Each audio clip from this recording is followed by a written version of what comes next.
আসসালামু আলাইকুম। আমি advocate Sheikh Zubair Hossain, the legal solution YouTube চ্যানেলের পক্ষ থেকে সবাইকে শুভেচ্ছা ও অভিনন্দন। আজ আমরা আলোচনা করব নামজারি সংক্রান্ত বিষয়ে, নামজারি বাতিল বিষয়ে। তো আমরা আজকে একটা ডেমো করেছি। এই ভূমি নিয়ে কিন্তু বিশেষ ধরনের সমস্যা থেকেই থাকে।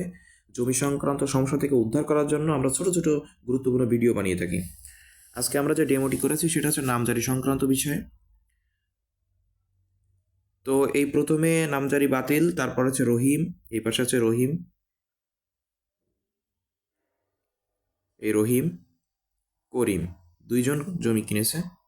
জমিটা আছে এক্স এক্স রহিম এক্স জমি কিনেছে 2001 সালে।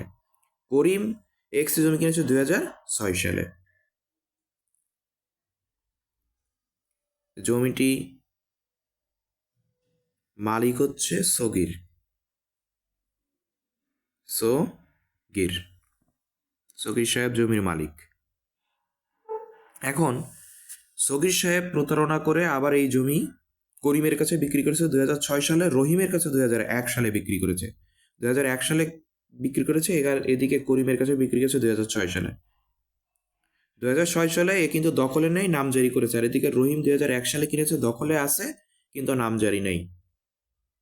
অর্থাৎ রহিমের নামজারি নাই, এদিকে করিম কিন্তু 2006 সালে জমি ক্রয় করার পরে সে কিন্তু নামজারি করে নিয়েছে, অর্থাৎ তার নামে খাজনা সবকিছু দেয় অনলাইনে তার নামে। এদিকে রহিম কিন্তু খাজনা দিতে পারে না, কারণ তার নামে নামজারিটা নাই। নামজারি হচ্ছে সমস্যা এখানে। তো এক্ষেত্রে আমরা দেখব যে সমস্যাটি কোথায় আর কি। এখান থেকে বের হওয়ার জন্য আমাদের কি কি ধরনের পন্থা অবলম্বন করতে হবে। তো আমরা এখানে লিখেছি, দেখেন, সহকারী কমিশনার ভূমি, এবং এখানে একটা লেখা আছে মিসকেস। এদিকে আছে রহিম, এদিকে আছে করিম। এখন করিম যেহেতু 2006 সালে কিনেছে, ক্রয় দলিল, বিক্রয় দলিল, আর এদিকে রহিম কিনেছে 2001 সালে। ঠিক আছে, তাহলে প্রথম যেহেতু জমি আগে রহিম কিনেছে এবং পরে প্রতারণার মধ্যে করিমের কাছে বিক্রি করা হয়েছে, তাহলে রহিম কি করবে? দলিল বাতিলের মামলা করবে।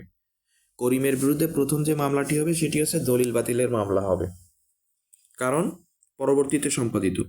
এরপরে কি আসতেছে? নামজারি। যেহেতু রহিমের বিরুদ্ধে প্রতিকার হচ্ছে, রহিম নামজারি করাই নাই এবং করিম নামজারি করিয়ে নিয়েছে, তাইলে কি করবে? রহিম করিমের বিরুদ্ধে সহকারী কমিশনার ভূমির কাছে একটি মিসকেস করবে। ঠিক আছে, এরপর আসছে খতিয়ান সংশোধন। যদি শুধু খতিয়ান সংশোধন করার যদি একটি ব্যাপার থাকে, অর্থাৎ দেখা যায় যে আপনার খতিয়ানেও নাম নাই রহিমের, তো সেক্ষেত্রে কি করবে? ল্যান্ড সার্ভে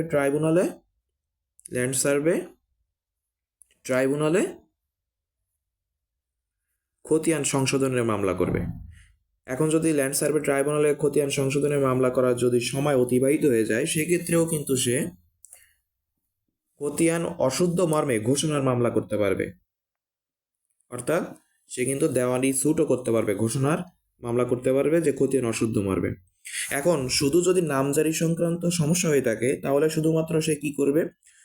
অর্থাৎ দলিল হয় নাই, পরবর্তীতে আপনার বিক্রয় দলিল সম্পাদিত হয় নাই, বা প্রতারণা করে একই জমি অন্য কারো কাছে বিক্রি করা হয় নাই, শুধুমাত্র নামজারি সমস্যা, নামজারি ভুল হয়ে গেছে, তাহলে কিন্তু সহকারী কমিশনার ভূমি এর নিকট মিসকেস করলেই হয়ে যাবে।